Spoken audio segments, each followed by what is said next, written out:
everyone, and welcome back. My name is Greg Furman, and this is the VantagePoint AI Market Outlook for the week of October the 1st, 2019. Now, to get started this week, we're going to begin where we always do with the US dollar index, but we will be looking at all of the major markets just to clarify. So when we look at the dollar is having a very good week. We're approaching basically 4 or 5 year highs on the dollar, but this is unlikely sustainable. Looking at the VantagePoint key indicators, we can see that our medium term crossing our long term predicted difference is starting to turn lower. Our predicted RSI hitting an overbought condition, it too is starting to turn down.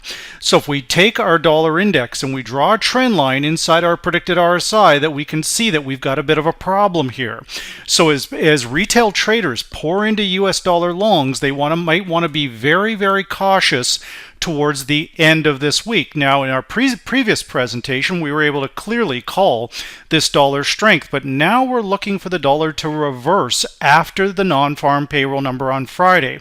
Now, yearly seasonalities are terrific, but monthly seasonalities are even better in the currency markets. What we see is the dollar strong at the end of the month and strong into the first week of the new month, and then mysteriously it just sells off. Now, it's been following that cycle, and I would anticipate this one also to follow that same pattern on a weaker payroll number. Now, the payroll number is a volatile number, we know this, but looking at last month's U6 number moving higher, not lower, that suggests that this report will not be as good. So we'll be watching very closely for dollar strength or dollar weakness. Now, I anticipate the dollar to remain stable until probably Wednesday or Thursday of this week, and then it's going to get very choppy in there. So be careful around those times. But again, what we want to watch very, very carefully is the medium term crossing the long term predicted difference with the neural index, and we're looking for our predicted RSI to stay in this makeshift trend line that I've just drawn in.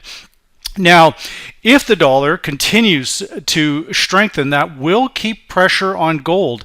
But in my respectful opinion, gold has been a clear buying opportunity in 2019, and I don't see anything that has changed that. So gold likely to come under more pressure up until we get the event risk on, at the very earliest, on Wednesday, which will be the ADP report that will give us the first look at this number.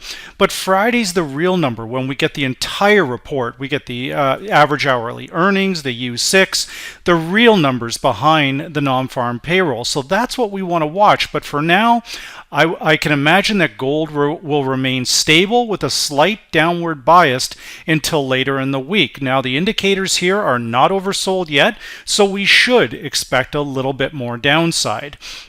Now, if the dollar remains stable, that should keep the S&P 500, believe it or not, stable also. Now, a lot of different things, but when we look at the seasonality of the S&P 500, it predominantly does not do very well in the month of October. So a corrective move lower is perfectly normal.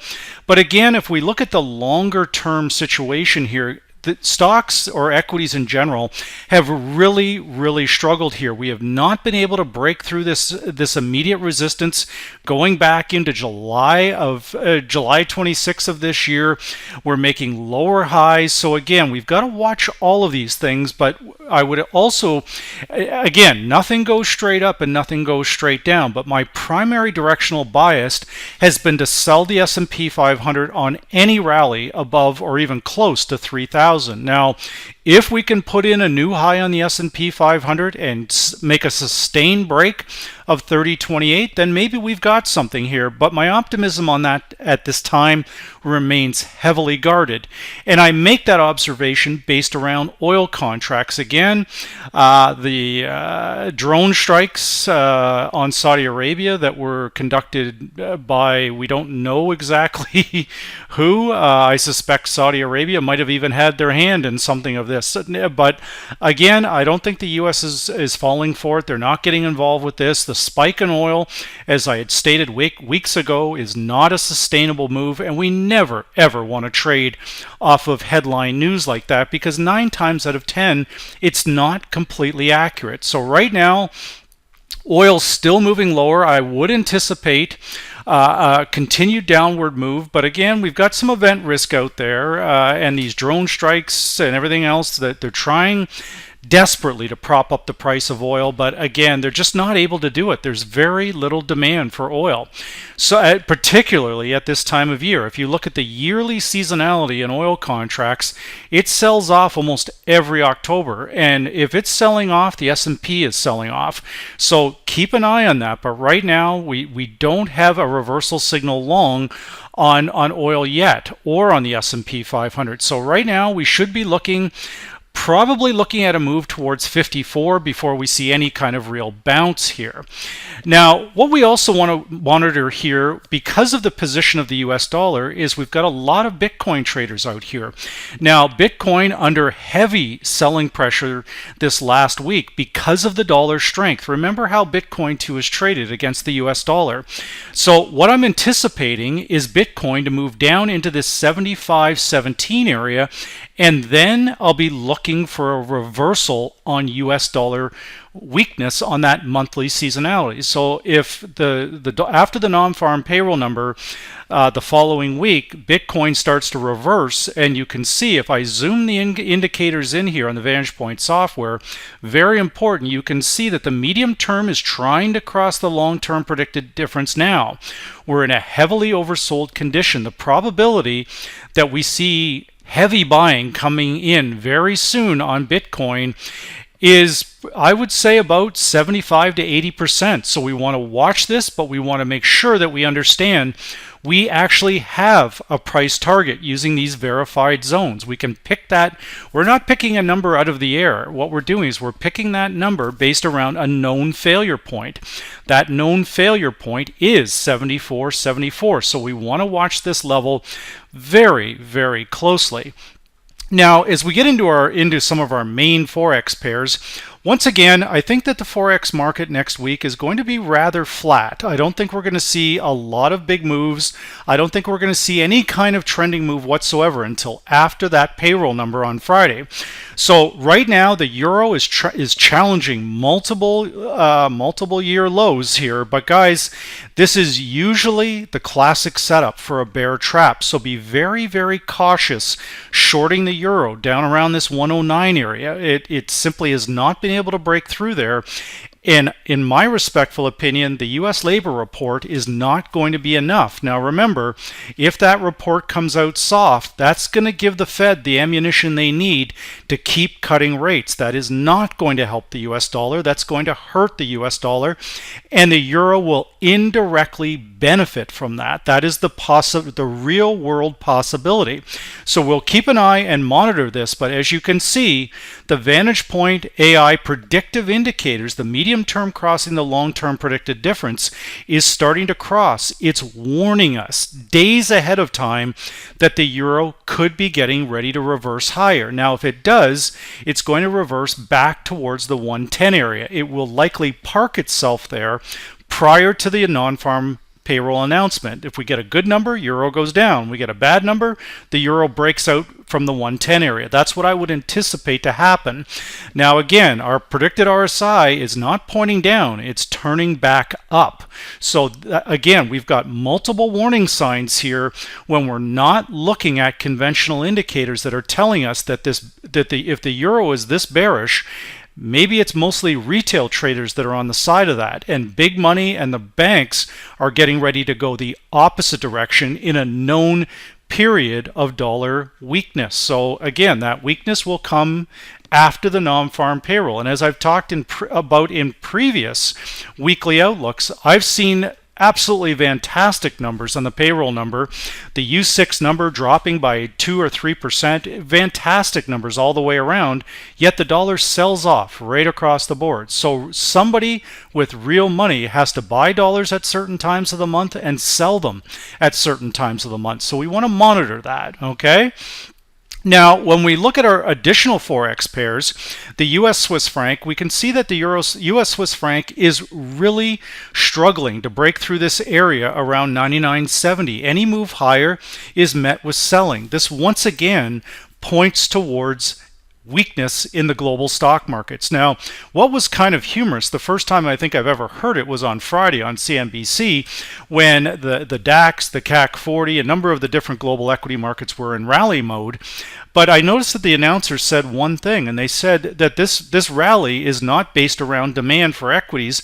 It's based around the weakness in the British pound and in the euro. That is a completely accurate statement, but it's probably one of the first times that I have ever heard them say that. So they're noticing these things. They're noticing intermarket correlations. They realize that there isn't actually demand for those global equity markets. It's the currency is causing the problem here. Remember, guys, the currency market is $5 trillion a day.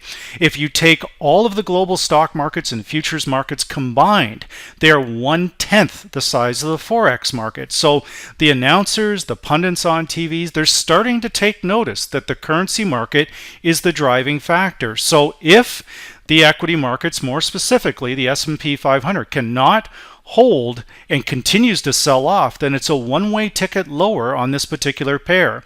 Our predicted RSI is pointing down, the neural index is pointing down, but again, the main thing with trading, guys, and the benefit of these verified zones is you want to make sure you're identifying the range that you're trading in. So when I look at this, the top end of this range is 99.83, and the lowest point in this particular range that we've seen is 98.44. We are likely to maintain this range until after the non-farm payroll, but we will again be monitoring the VantagePoint indicators very closely. Now, as we go into the pound dollar for next week, once again, we're sitting at a pretty big level here at 122.80. A lot of rumors circulating that that's it for Boris Johnson. He's on his way out. So if that's the case, we could see a violent reversal higher on the pound next week or the week after. Be very mindful of this, guys. Again, the indicators are still pointing lower, but either way, I anticipate the pound will recover within the next 7 to 10 days and start moving back up. If Boris Johnson is out and basically the Brexit is getting an extension, then that will likely fuel a rally in the British pound. But that's a major event risk and a variable we want nothing to do with, okay? Let it settle itself, then we see where we're going. But be on guard here, guys, for a potential fantastic long. We know that the lower end of this particular overall range is coming in down at or about the 119.50. That is a long-term bottom here, guys. Again, we want to watch this closely, the developments with Brexit, because that will determine, and the fate of Boris Johnson will determine the next move on this particular pair. Now, with the dollar yen, again, this is basically an equity trade, meaning the Nikkei and the S&P 500, high correlation. As long as the global stock markets are okay, dollar yen will hold on to its gains. But once again, if we look at the seasonalities, it's unlikely that the equities are likely to hold on to gains in the medium to longer term. Maybe in the short term, but in the medium term, going out 3 or 4 weeks from now, it's very unlikely. So we have two major resistance zones that we have to be mindful of. That starts at 108.47. The secondary one, which I think will hold again, is 109.31, and even bigger resistance zones above that. So when we look at this, but right now, the predicted RSI is failing at the 60 level and starting to point down. We've been basically bouncing off this T-cross long. Our main pivot area is 107.54, so we want to watch that particular level. Right now, the dollar yen will likely remain sideways for the entire week leading up to the non-farm payroll with a slight downward bias. But remember, keep an eye on the S&P 500. If it's going up, dollar yen's going up. If the S&P 500 sells off dramatically, dollar yen and the US Swiss franc are both going to extend lower. Now, when we look at our three main commodity currencies going into next week, starting with the Canadian dollar against the US dollar, the USCAD pair, significant resistance. We can see the value in the verified zones. The market hitting this verified zone 4 or 5 days in a row, and then as it cannot break through that VantagePoint verified zone, the market slowly starts to grind its way lower. But again, if we look at the indicators in the software, this is not a mystery, guys. When we're using AI technology, we can see these clear as day. And this is what we want. So this medium term crossing the long term predicted has sent this pair lower. But again, I don't think that this pair is out of the woods yet. The Canadian dollar has a very, very significant correlation to oil and to stocks. If oil and stocks continue their downward slide towards the end of the week, the USCAD is going to move higher, not lower. The seasonality on this pair is it goes higher basically every October. That's what I've seen. 4 of the last 5 years. So a very powerful seasonality there. If we look at USCAD, even if we look at where we're trading now and we look back 1 year ago, there is the seasonality. That's how easy it is to view seasonalities in the VantagePoint software. If we go back 1 year, we can see it. If we go back 2 years, we can see it there again, and so forth. So I can play that game all day long and go back and count how many years that it did this. Now, currencies are very repetitive, guys. Nobody has to buy a stock. Nobody has to buy an option. But they do have to buy and sell currencies. Okay, that's why currencies only move 1% of their value per day.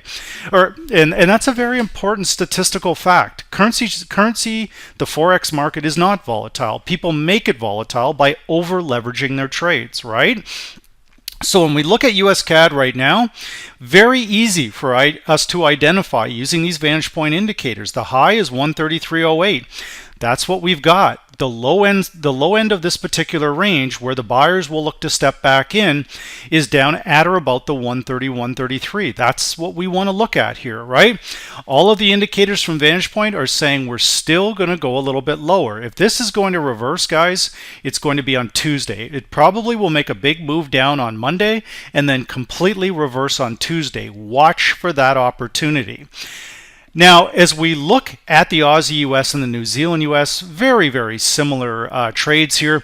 Once again, you can see the market building support here down at this 67.40 area. Very important. We've got 3 days where we're stalling at this particular level.